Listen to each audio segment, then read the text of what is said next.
We did actually see 1.45 million homes for sale at the end of April, which at the current sales pace represents about a 4.4 month supply. And also, too, inventory did jump by about 9% compared to the prior month. So we are seeing more homes come on the market.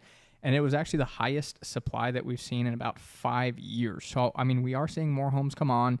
Sales, on the other hand, have been declining somewhat. People are a little bit slower to move, which what should then happen is inventory continues to rise. That should then, I don't think, and we've talked about this a lot, I don't see a crash in housing prices. I want to be very, people are like, oh, you're anti-real estate. I'm not anti-real estate. I just bought a house. I look at it and saying, housing prices, I don't think, as we said, are going to appreciate by 8% a year over the next 5-10 years. I also don't see them falling 10, 15, 20%. I think there is that floor in there because, as you said, you have older buyers that can step in, help their kids. You have a lot of people on the sideline. So the housing market, I think, is more going to be a stall out over the next 5 to 10 years, depending on how much appreciation we see.